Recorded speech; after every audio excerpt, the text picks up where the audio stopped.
നിങ്ങളുടെ favourite shows ഇനി ഒരിക്കലും മിസ്സാവില്ല. ഇപ്പോൾ C5 കാണും നിങ്ങളുടെ ഫേവറേറ്റ് ഷോ തികച്ചും സൗജന്യമായി. ഈ മനുഷ്യൻ ഇത് എവിടെ പോയി കിടക്കുവാ? പ്രഭേ, ഒന്നിങ്ങോട്ട് വരാൻ.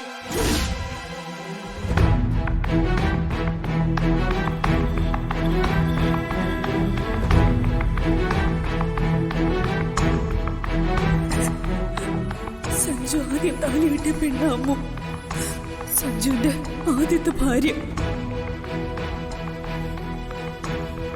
അവളുടെ ഭർത്താവിനെ തേടി ഞാൻ അലഞ്ഞപ്പോഴൊക്കെ അത് സഞ്ജു ആണെന്ന് ഞാൻ അറിയാതെ പോയി.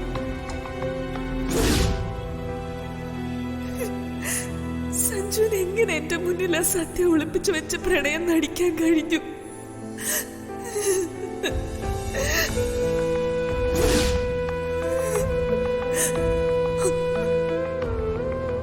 അമ്മു എവിടെ നിന്നോ വന്ന പെണ്ണ്, അതുപോലെയാണോ സഞ്ജു? പഠിക്കുന്ന കാലം മുതൽ ഒന്നാവാൻ സ്നേഹിച്ചവര് എന്നെ മറന്ന് എങ്ങനെ സഞ്ജുവിനെ ഏതോ നാട്ടിൽ ചെന്നൊരു പെണ്ണിന്റെ കഴുത്തിൽ താലി കെട്ടാൻ മനസ്സ് വന്നു?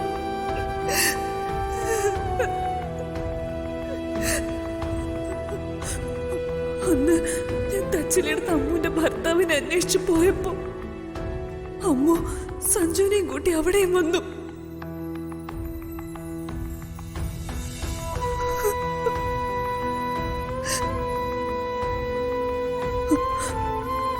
അമ്മ ദാനം തന്ന ജീവിതം എന്റേത്, അവളുടെ ഔദാര്യം.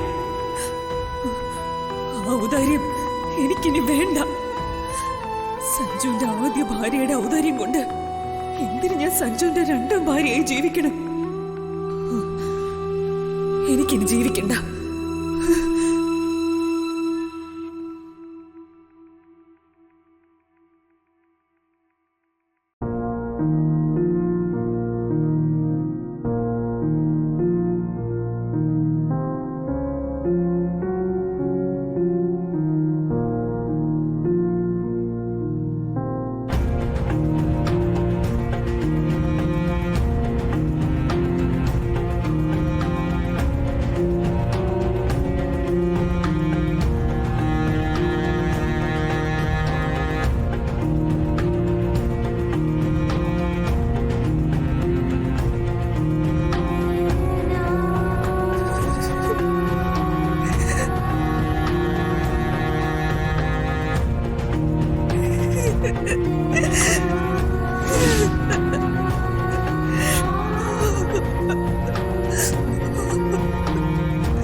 വേഗം വാ പ്രഭേ, ഒരു അത്യാവശ്യം വന്ന പ്രഭേ കാണില്ല.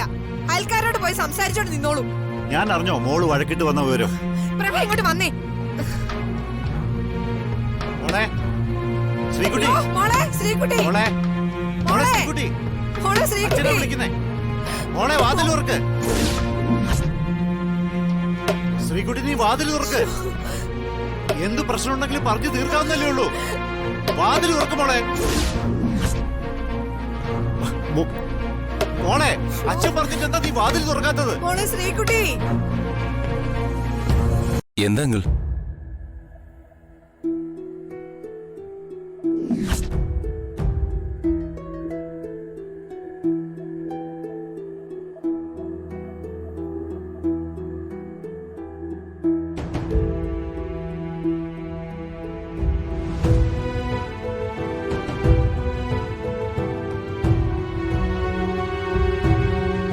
അങ്കിൾ ഇപ്പോഴത്തെ അവളുടെ അവസ്ഥ എന്താ?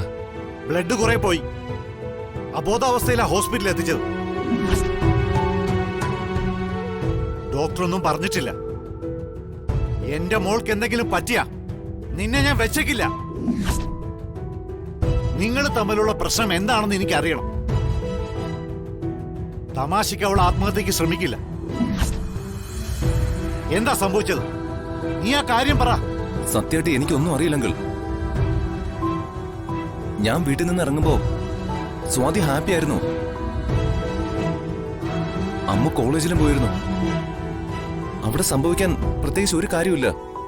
ഇനി അവള് സത്യം തിരിച്ചറിഞ്ഞു. സത്യം തിരിച്ചറിയാതെ ശ്രീകുട്ടി ഇത് ചെയ്യില്ല. ഇനി ജീവിക്കണ്ടെന്ന് അവള് തീരുമാനിക്കാൻ അതല്ലാതെ മറ്റെന്താടാ കാര്യം? നിന്റെ നാവിറങ്ങിപ്പോയോ? നിന്റെ വീട്ടിൽ നിന്നാ എന്റെ മോള് കരഞ്ഞോണ്ട് ഓടി വന്നത്. അവിടെ ഒന്നും നടന്നിട്ടില്ലെന്ന് എന്ത് ഉറപ്പില്ല നീ എന്നോട് പറയുന്നേ? നീ സമാധാനം പറഞ്ഞേ പറ്റൂ. ഞാൻ ഇപ്പൊ തന്നെ അങ്ങോട്ട് വരാം അങ്കിൾ. ശ്രീകുട്ടി എല്ലാം മനസ്സിലാക്കിയിട്ടാണ് ഇതെല്ലാം ചെയ്തതെങ്കിൽ നീ ഇങ്ങോട്ട് വരണമെന്നില്ല. അങ്കിൾ അങ്കിൾ ഞാൻ അവള് നിന്നെ കാണാൻ ആഗ്രഹിക്കുന്നുമില്ല. അവളെന്നല്ല, ഞങ്ങളും.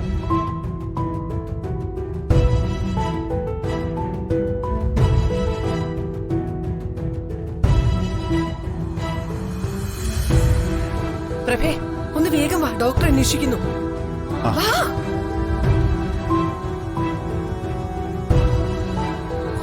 സ്വാതി, എന്തിനു നീ ഇത് ചെയ്തു?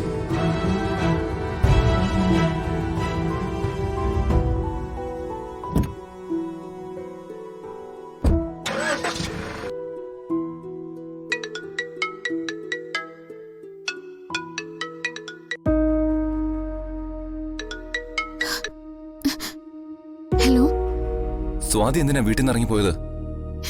ചേച്ചി എന്നോട് ദേഷ്യപ്പെട്ട് ഇറങ്ങിപ്പോയത്. എന്താ കാരണം എന്നൊന്നും ചേച്ചി എന്നോട് പറഞ്ഞില്ല.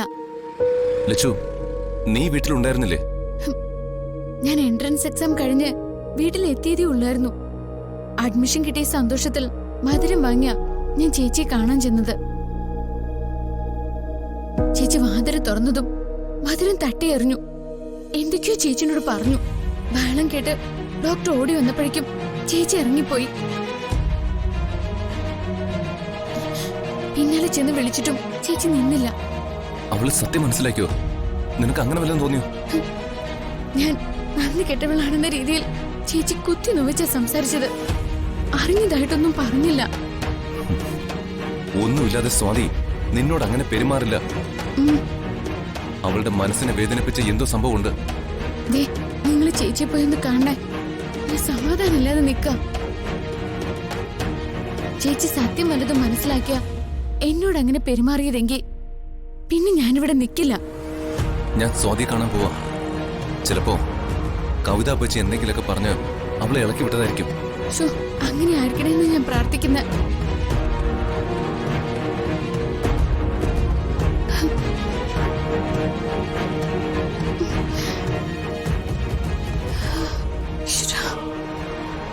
കവിതാപ്പച്ചയുടെ കളി തന്നെ ഇതിന്റെ പിന്നിൽ.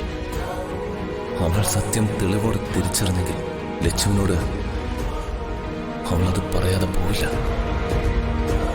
ഡൗൺലോഡ് ചെയ്യൂ C5 ആപ്പ്. കാണൂ എല്ലാ എപ്പിസോഡുകളും സൗജന്യമായി.